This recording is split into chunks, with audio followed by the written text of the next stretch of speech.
교회 손님이 좀 방문을 하셔서 밤늦게까지 같이 또 이야기도 하고 하시느라 새벽 기도를 저한테 부탁을 하셨습니다. 오늘 담임 목사님 건강을 위해서 여러분들 많이 기도해 주시면 감사하겠습니다. 오늘 함께 나눌 말씀은 시편 84편 5절부터 7절까지의 말씀입니다. 구약성경 시편 84편 5절부터 7절까지의 말씀을 함께 읽겠습니다. 이것은 하나님의 말씀입니다.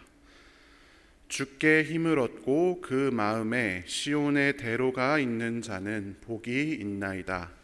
그들이 눈물 골짜기로 지나갈 때에 그곳에 많은 샘이 있을 것이며 이른 비가 복을 채워주나이다. 그들은 힘을 얻고 더 얻어 나아가 시온에서 하나님 앞에 각기 나타나리이다. 아멘.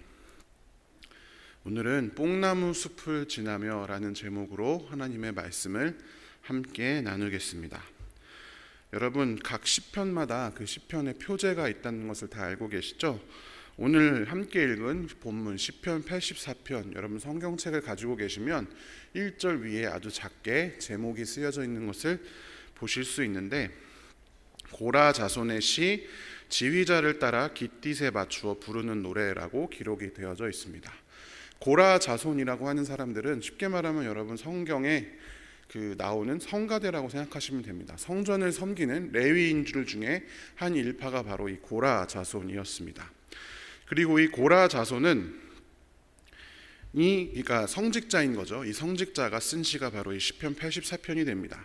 지휘자를 따라 깃딧에 맞추어 부르는 노래다. 깃딧을 악기라고도 하고 박자라고도 하는데, 아무튼 정해진 어떤 곡조에 따라서 이 시편을 부르곤 했다.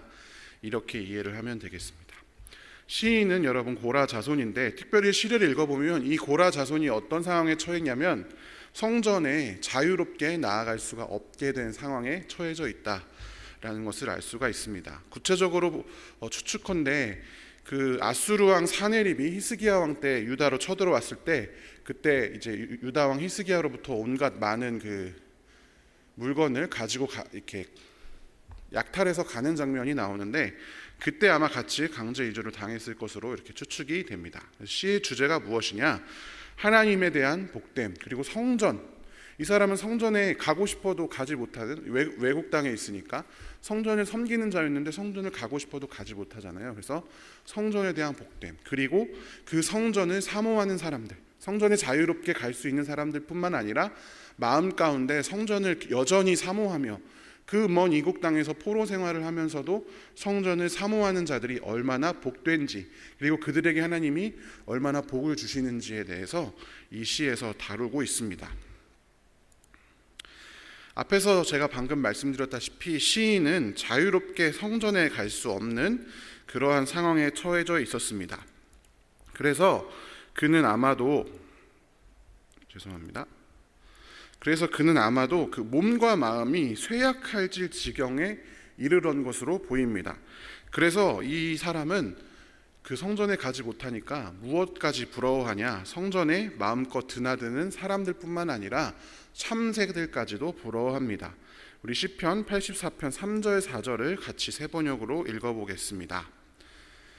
만군의 주님, 나의 왕, 나의 하나님, 참새도 주님의 제단 곁에서 제 집을 짓고 제비도 새끼칠 보금자리를 얻습니다. 주님의 집에 사는 사람들은 복됩니다. 그들은 영원토록 주님을 찬양합니다. 아멘. 그러니까 성전에 있는 참새까지도 부러워할 정도로 이 시인은 그 성전에 가고 싶었고, 거기 안에서 사는, 여전히, 왜냐하면 그 히스기야 왕이 사네립에게 물건을 내어주고 사람들이 일부가 포로로 끌려간 이후로도 유다는 멸망하지 않았고 여전히 예루살렘 성전에서는 예배를 드렸기 때문에 본인은 그러지 못하지만 그곳에 있는 사람들이 얼마나 복된가 부러워하고 있는 장면이 여기에 나옵니다. 이어서 이 시인은 하나님을 예배하는 자들, 곧 마음의 시온으로 가는 대로, 시온의 대로가 있는 자들에게 복이 있다라고 선언을 합니다. 우리 시편 84편 5절을 세 번역으로 함께 읽어보겠습니다. 주님께서 주시는 힘을 얻고 마음이 이미 시온의 순례길에 오른 사람들은 복이 있습니다. 아멘. 여기에서 시온은 예루살렘을 가리키는 그런 다른 말이기도 하죠. 예루살렘 성전이라고도 하고 시온산이라고도 합니다. 성전이 있는 예루살렘으로 가는 대로, 개역 개정에 보면 시온의 대로라고 나와 있죠. 넓은 길. 여기에는 시온을 향한 순례길이라고 기록이 세번역에서는 번역을 하고 있습니다. 어쨌든 그 마음 가운데 예루살렘을 향하여 가는 그 넓은 길이 있는 자들은 복이 있다, 이렇게 선언하고 있습니다.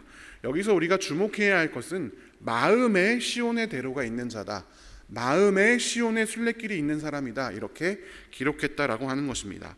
단순히 상황상으로 성전에 갈 수 있는 사람들뿐만이 아니라 그 마음 가운데 성전을 향한 넓은 길, 언제든 달려갈 수 있는, 대로라는 것은 큰 마차 같은 거, 옛날에는 차가 없으니까 가장 빠른 어떤 것이 어떤 마차라든지 인력거라든지, 그때 당시 상황을 정확히는 알지 못하지만 그런 것들 아니겠습니까? 마차 같은 걸 타고 막 달려갈 수 있는 그런 넓은 길, 언제든 달려갈 수 있는 그 넓은 길이 마음 가운데 있는 사람들이 복되다라고 선언하고 있습니다. 마음에 하나님을 향한 그렇게 뜨거운 달려감, 하나님을 향한 예배의 열정이 있는 사람들이 복되다라고 하는 그런 것입니다. 그럼 여러분, 복이 있다, 복되다, 복이 있다라고 했는데 이때 이 시인이 말하는 복이라고 하는 것은 무엇일까요? 시편 84편 6절 7절을 우리 세번역으로 다시 한번 읽어보겠습니다. 그들이 눈물 골짜기를 지나갈 때에 샘물이 솟아서 마실 것입니다. 가을비도 샘물을 가득 채울 것입니다. 그들은 힘을 얻고 더 얻으며 올라가서 시온에서 하나님을 우러러 뵐 것입니다. 아멘. 이것이 바로 시인이 노래한 복입니다. 눈물 골짜기를 지나갈 때에 샘물이 솟아날 것이다. 그리고 가을비가 그 샘물을 마르게 그냥 두지 않고 가득 채울 것이다. 그래서 그들은 힘을 얻고 더 올라가서 결국에는 하나님을 만나게 될 것이다. 이것이 시편 84편 6절 7절에서 시인이 이야기하는 그 마음 가운데 하나님을 향한 열정, 하나님을 예배하고자 하는 마음, 하나님을 신뢰하고 의지하는 마음이 있는 자들에게 복이 있다라고 했을 때 그 복의 실체가 바로 이것입니다. 이것이 매우 중요합니다. 잘 한번 읽어보십시오. 우리가 신앙생활하면서 생각하는 착각 중에 하나가 하나님을 잘 믿으면 인생에 아무 문제가 없이 형통케 될 것이다 라고 하는 것입니다. 그 형통을 지극히 내 입장에서 생각합니다. 내 인생에 돈도 잘 벌고 자녀들도 잘 되고 여러 가지 어려움도 없고 그런 인생이 펼쳐질 것이다, 이렇게 생각합니다. 그래서 여러분, 반대로 어떻게 되냐면 내 인생에 고통이나 고난이 찾아오면 내가 뭔가 잘못한 게 없는지를 찾게 됩니다. 분명히 하나님을 잘 믿으면 형통케 된다고 했는데 이렇게 내가 망한 걸 보니까, 이렇게 내가 갑자기 나도 예측하지 못한 이런 어려움을 겪게 된 걸 보니까, 내가 어떻게 컨트롤할 수 없는 이 어려움에 내가 처한 걸 보니까 뭔가 내가 잘못했구나, 그렇게 착각을 하는 경우가 생기게 된다라고 하는 것입니다. 그리고 또는 하나님이 나를 버렸다, 하나님이 나를 저주했다, 이렇게 생각하는 경우도 생기죠. 아주 심하면 자기 가족 중에 누구를 탓을 합니다. 너 때문에 하나님이 우리를 버려서 이렇게 된 건 아니냐? 네, 아주 안 좋은 그런 반응이죠. 이 성경에서 분명히 이야기하고 있는 것은 눈물 골짜기를 우리가 지나가게 된다라고 하는 것입니다. 하나님을 믿는 자들도 눈물 골짜기를 지나가게 된다라고 하는 것입니다. 여기에서 이 눈물로 번역된 히브리어 단어가 바카라고 하는 단어입니다. 그런데 여러분, 이 단어가 바카라는 이 단어 그 스펠링을 그대로 번역을 하면 무슨 뜻이 되냐면 뽕나무 숲이다라는 번역이 됩니다. 사실 원래 눈물을 뜻하는 바카는 약간 스펠링이 달라요. 근데 시인이 일부러 여기서 뽕나무 숲과 눈물을 같이 뜻하도록 바카라는 단어를 뽕나무 숲에 해당하는 스펠링으로 적어 두었습니다.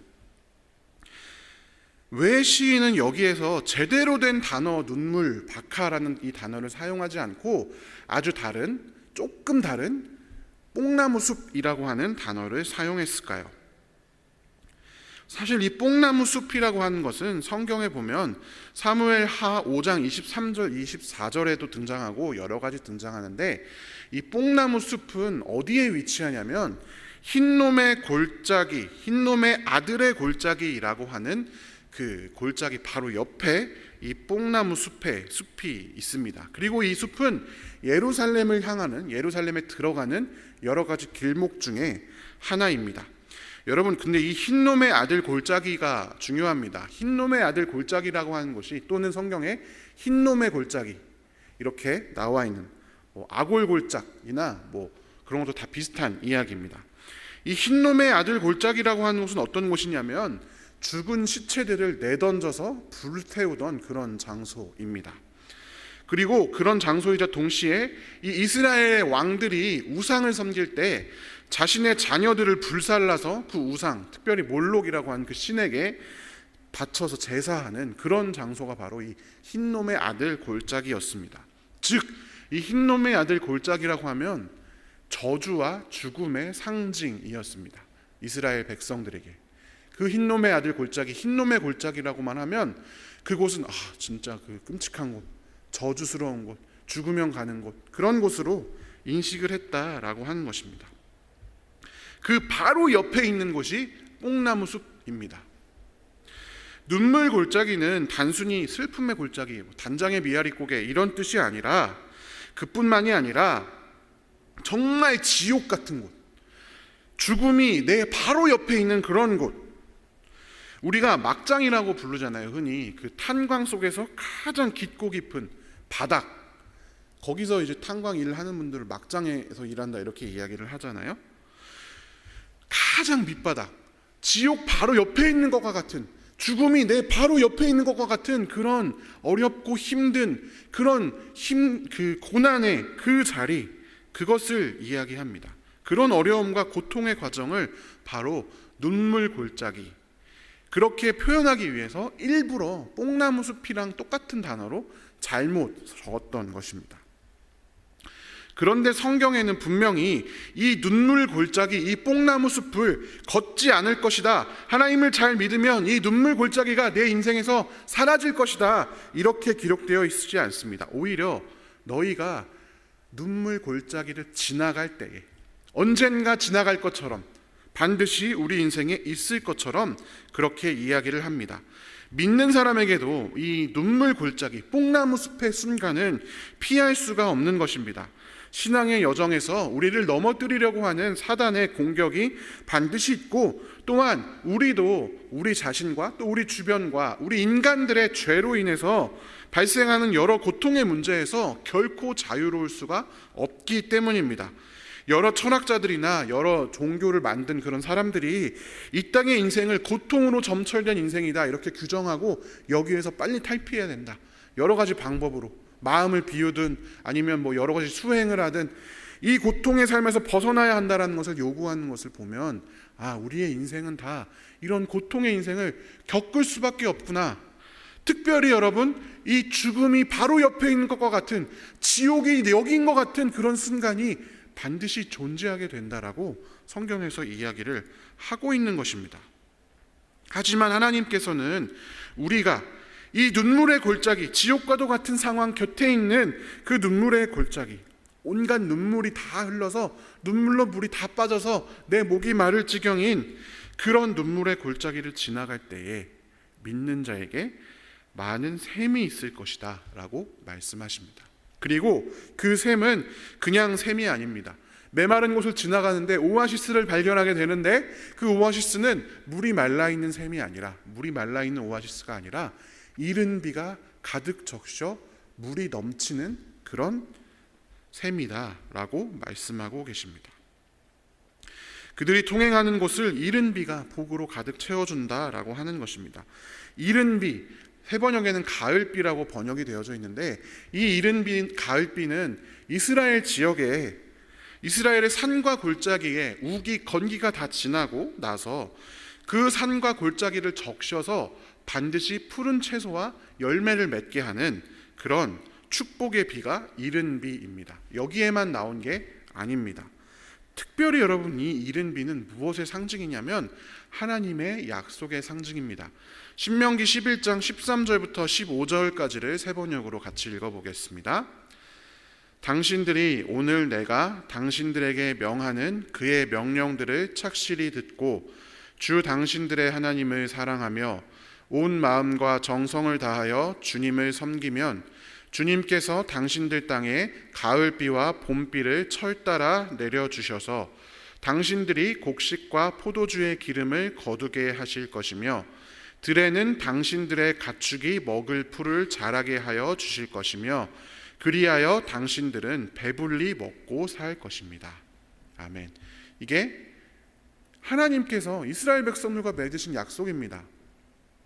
이 약속을 잘 지키면 가을비와 봄비를 잘 내려주실 것이다. 모세의 입을 통해서 하신 약속이시죠.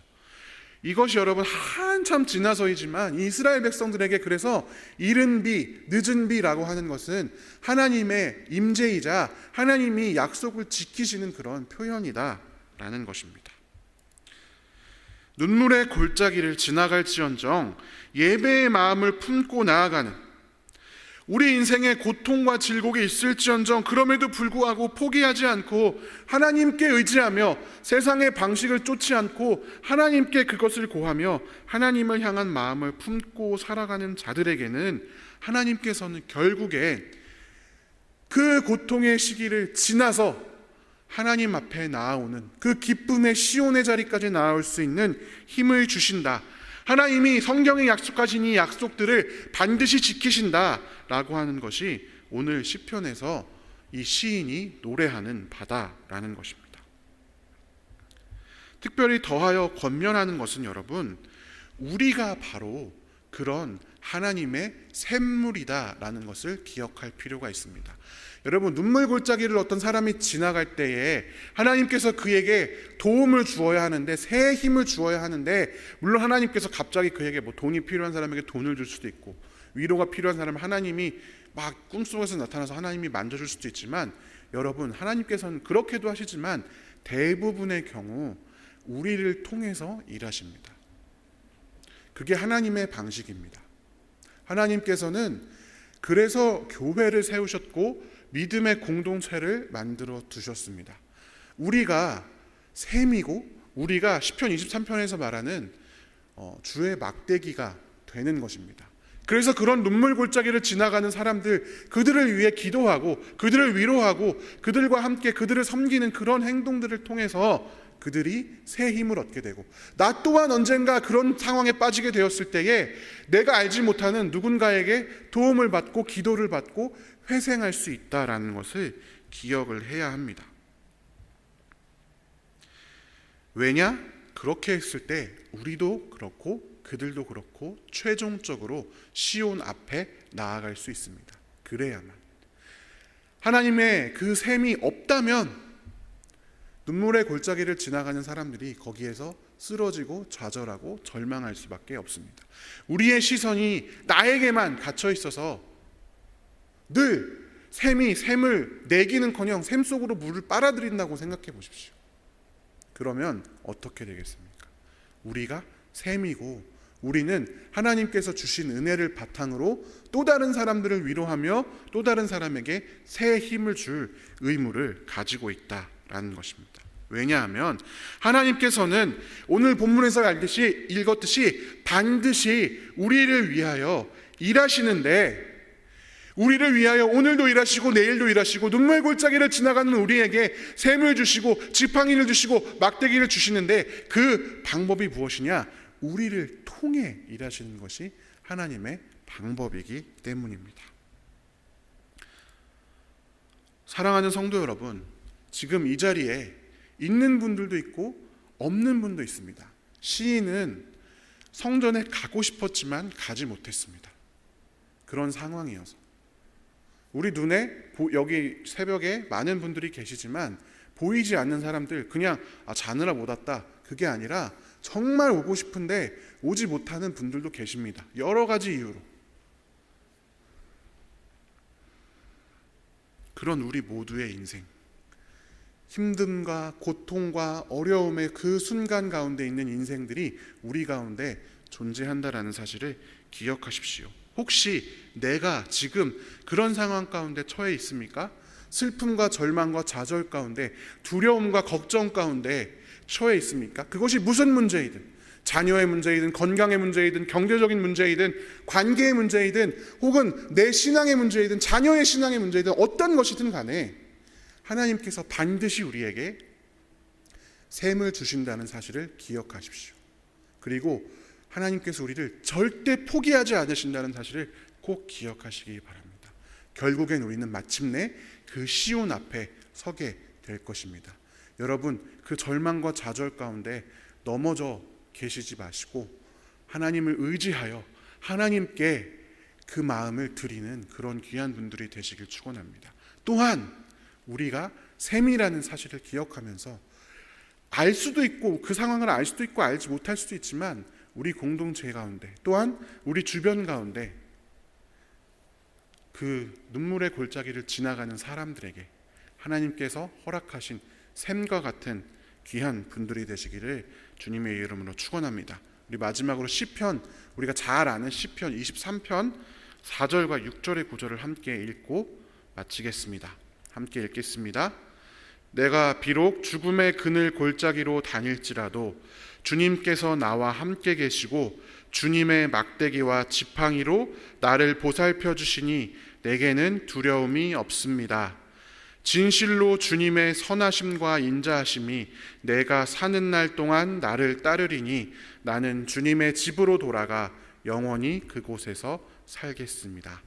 아멘. 이것이 다윗의 고백이자 시편의 시인들의 고백이고 또한 우리의 고백이자 우리의 믿음의 내용인 줄로 믿습니다. 함께 기도하겠습니다. 사랑의 하나님, 감사합니다. 우리로 하여금 이미 있었던 혹은 지금 지나가고 있는 혹은 앞으로 지나가게 될 그 눈물의 골짜기를 능히 지나갈 수 있도록 샘을 주시고 이른 비를 허락하여 주시니 감사합니다. 사람이 무엇이간데 주께서 우리를 생각하시며 하나님, 우리가 하나님께 무슨 좋은 일을 했길래 하나님께서 우리를 그냥 죄에서 구원하였을 뿐만 아니라 그러한 인생길마다 보호하시고 인도하시는지요. 하나님, 지금 처해져 있는 상황이 눈물 골짜기를 지나가는 사람들처럼 도무지 앞이 보이지 않고 지옥이 내 옆에 있는 것만 같고 죽음이 바로 맞닿아 있는 것과 같은 그런 인생을 살아간다 할지라도 하나님, 주님께서 포기하지 않는 자들에게, 하나님을 향한 마음을 끝까지 붙드는 자들에게 샘을 주시고 이른 비를 주시고 막대기와 지팡이로 안위하신다는 이 말씀을 우리가 마음에 새기고 오늘 하루도 하나님을 향해 달려갈 수 있도록 주님 인도하여 주시옵소서. 육신과 몸과 마음의 힘이 다 기진하지 않도록 주님께서 우리와 함께하여 주시옵소서. 하나님, 오늘도 버틸 수 있는 힘들을 허락하여 주시옵소서. 또한 우리가 샘이 되길 원합니다. 주의 지팡이와 막대기가 되길 원합니다.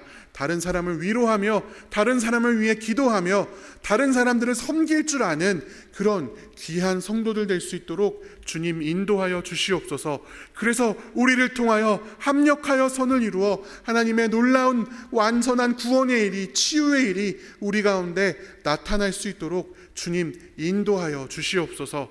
주님, 이 시간에도 성전에 나오고 싶어도 나오지 못할 정도로 고통받는 사람들이 있습니다. 여기에 있는 분들 가운데에서도 다 알지 못하지만 마음의 끔찍한 고통과 고민으로 번뇌하는 사람들이 있습니다.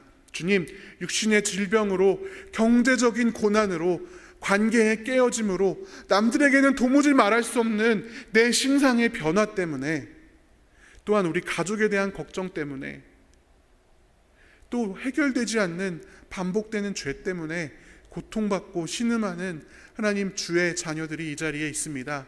주님께서 기억하여 주시고 우리의 기도를 사용하시고 연락하여 주셔서 오늘 하루도 이번 한 주도 능히 살아낼 수 있는, 하나님 앞에 나아갈 수 있는 그러한 힘을 우리 가운데 허락하여 주시옵소서. 우리의 앞으로 드리는 모든 기도를 주님께서 연락하여 주시옵소서. 감사드리며 살아계신 예수님의 이름으로 기도합니다. 아멘.